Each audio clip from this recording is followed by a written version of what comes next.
Frank Gayaldo at 209 Times. Thanks for joining us today. We are interviewing local candidates, and this is brought to you by Yes You Can with Lance McCann, your local realtor. And today, I'm happy to announce that we have Mr. Tom Patti. How are you, sir? Excellent, thank you. All right, and everybody knows you as a county supervisor, but you also are now running for Congressional District Number 9, a new congressional district, if I understand correctly, right?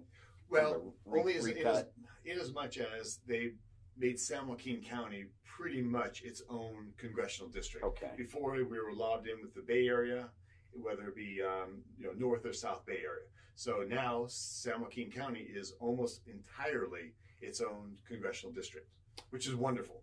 Yeah, I think so. That's a good thing for us, I think, so for our voice here in San Joaquin County. And But let me pause for a sec. So you said I'm mostly known as the county supervisor. Yeah. Hopefully I'm also known as being a wonderful dad. So yeah, that's absolutely. Or for people who've known you a long time ago, maybe as a boxer, but that's probably ages us a bit, right? Life ago. My daughter's, what's relative to my daughter is what I'm doing now in her life. I talk boxing or something, she's like, whatever. Tom, I think as a supervisor, one of the issues that's been very important to you has been homelessness.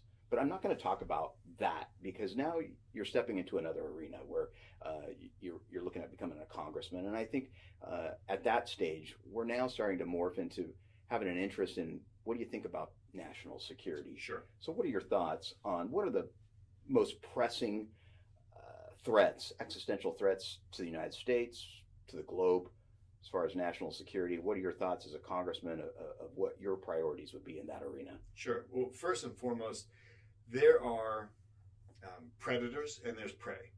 I support our president and any American president to show strength and resilience, and I think that's imperative. And you see right now what's going on in Eastern Europe with Ukraine, obviously, and Putin and their expansion ideas.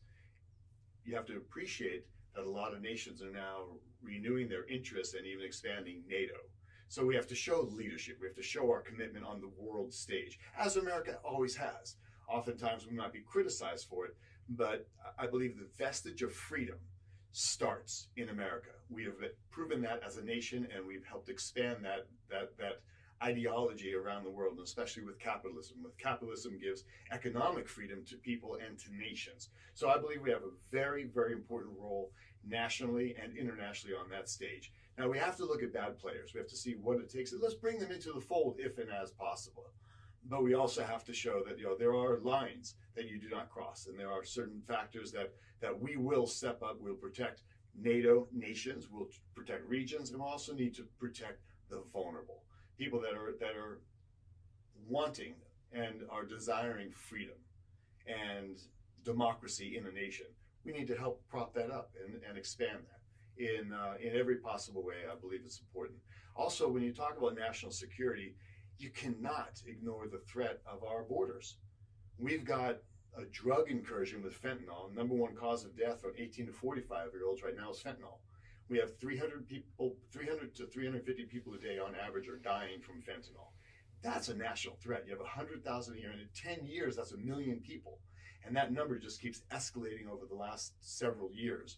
So we have to secure our border, and we also want a wonderful immigration policy, bringing in qualified and skilled workers that are able to fill some of that gap. So we need to revamp, I believe, some of those security issues and welcome a very robust immigration policy that brings people that enjoy freedom and those that embrace the ideology of what America's all about: freedom, equality, diversity, and inclusion for all.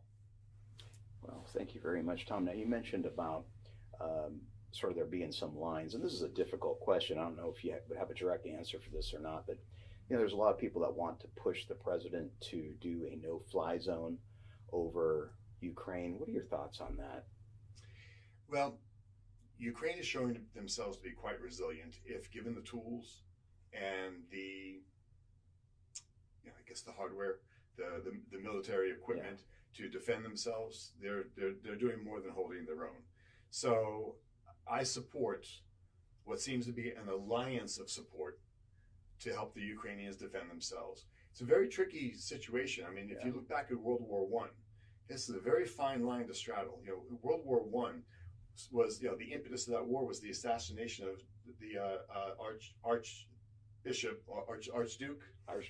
Yes, yes, yeah, right. Ferdinand. Correct. And how that escalated because you had regions and nations that really truly weren't, you know, there wasn't a complete symmetry in their governments. And you have that right now still, and it's the same region of the world. So there's countries that have interest in expansion. There's countries that have interest in their democracy and their own independence. So there's a clash there. So it's a very fine line. Yeah. If we can influence, and I believe we can do so economically, as we are, a little bit slow at first. I personally believe a year ago we should have put an oil embargo in place. When you were starting to surround that nation and making threats, then we should have started to cut off the spigot of the funding and the finance mechanism for this aggressor that was threatening to invade a free nation. So we're slow to the party on that, but it's starting to happen. Perhaps we could have avoided all of this if the world would have united right then and there and said, you know what, we're not buying fuel. We are isolating you economically. Please do not do this. Otherwise, there'll be further repercussions and hardship for your own country. We didn't. Now we're trying to play catch up. And so we'll see how this plays out. But I believe we should support those that are looking to fight for their own democracy and freedom. Tom, you mentioned, the economics of what we're facing, partially because of this war. I just put, what's gas right now? Is it $5.30? I don't know. I know it's really expensive to fill up my car. The economy, as you see right now, obviously gas and oil is a big driver of the pressures that the everyday person is feeling. What are your thoughts as congressman of what we can do moving forward to improve the U.S. economy? Well, first and foremost, as you just mentioned, the gas prices. We should have energy security. We shouldn't be dependent on Russia. We shouldn't have Russia negotiating with Iran or Venezuela on our behalf. We have hostile nations. Iran is the single largest financier of terrorism and the killing of innocent people in the entire world. Why would we want to buy oil from them and give them additional dollars that they'll funnel to their terrorist organizations? So we really have to look at, take I think a very broad view of who our alliances are with. And we should be rewarding those that enjoy doing business with us. But we should be energy independent, not energy dependent. And I know there's a big push for the new Green Deal and the clean energy and clean water and clean. Fantastic. The reality is we should not penalize our economy by trying to rush this through in the next 6 or 8 or 10 years. That is a false prophet. We do not need to do that. This may take, if we did it in a healthy manner in another 60, 80, 110 years, we have the resources to do so, and businesses can catch up with the cycle of technology. But we're rushing this on a forced mandate that it's premature and it's not as necessary. We don't want to debate. We all want clean air, we all want clean water, we all want a good environment, and we need to be good stewards of the environment. I firmly believe that and support that. But our economy is fueled on energy, and we don't have a strong enough or an expanded enough electrical grid. We don't have the infrastructure to support solar and wind, and for that to be the clean energy. There's even some environmental groups that are opposed to hydroelectricity. Well, what are you going to do with that clean energy? How do you replace that? So we really need to, I think, have a very structured plan. We need to build and enhance our energy supply as it is, and we should have energy security. There shouldn't be blackouts in America or regional throughout the country. We need ample energy supply. Nuclear, by the way, there's new energies, new technologies as it relates to nuclear. A lot of environmental groups are recognizing how actually clean that is. I've read some fantastic reports in the Wall Street Journal from a lot counterintuitive, of scientists. right? But that it's actually far cleaner than it's ever been thought before. So I'd like to utilize some of those technologies and make sure that we have that energy independence. Tom, is there anything that you'd like to tell voters from the Congressional 9 area as to what your final thoughts are, why they should vote for you, and who you are? Well, First off, I love that there's 8 candidates right now in the primary. Only 2 of us actually live here. So I love that everybody wants to move here for their political opportunity. And that's fantastic. It's America. You're welcome. But the reality is, I'm from here and I'm for us. I've had decades of working with, honestly, thousands of people, hundreds of contractors and workers in my business, in my relations. I'm proud of that good relationship I've had. And I believe that regionally, and I've got my hands on the ideas that we need to have, I think, a positive impact. We need workforce development. We need workforce housing. We need to help lower the cost of living by productivity. I'm a very firm believer in vocational training and education. We have a gap in about the next 10 years, we have almost 50% of our workforce will be retiring. And we do not have an ample education supply nor qualified workers to fill that gap. Those tradesmen, the skilled. I'm a tradesman. I'm a crane operator. I'm a welder. I've made sheet metal and plastic and vinyl and service signs and installed them since I was 8 years old, working with my dad side by side. So I'm an advocate for vocational education and training and jobs. 70+% of our jobs are local mom and pop shops. I know people that start off sweeping floors, taking out garbage pails, delivering things to and from job sites, and within 15, 20 years, they own the business. The American dream, right? You start, you build your way up, you work. It's a wonderful opportunity. I know people that started bussing tables and they own the restaurant because they work, they save their money. So I believe in enhancing those opportunities throughout all of our diversity in our economy and in our citizenship. And we need to enhance the opportunities. There are some people be left behind, Frank.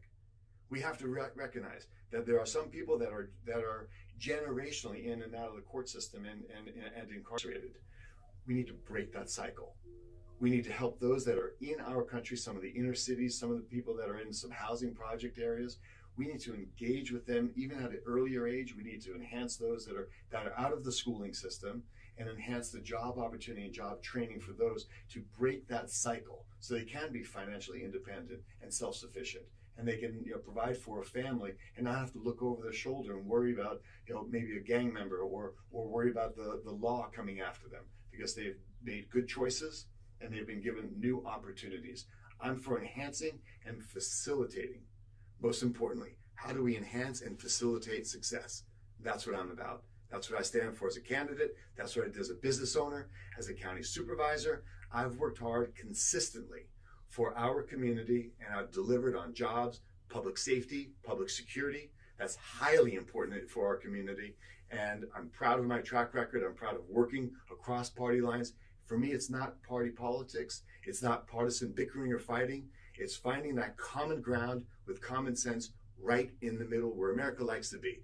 Not too far to one direction, not opposing another direction, working together for the common ground and the common good of America, our families, and each individual's full potential of success, and enjoying the freedoms and opportunities that this great country, through our fantastic diversity. I'm looking to be that facilitator for success. Wow. Well, Tom Patti, Congressional 9 candidate, thank you, sir. Thank you very much for your time. I know how busy you are. Really appreciate your insight. Thank you, Frank. Pleasure to be here and just have this opportunity to speak with the voters and to speak with you. Thank you. Thank you. Thank you all very much for being with us. And thank you to Mr. Tom Patti, Congressional 9 candidate. Have a great day. Cheers. Remember, for us and with us.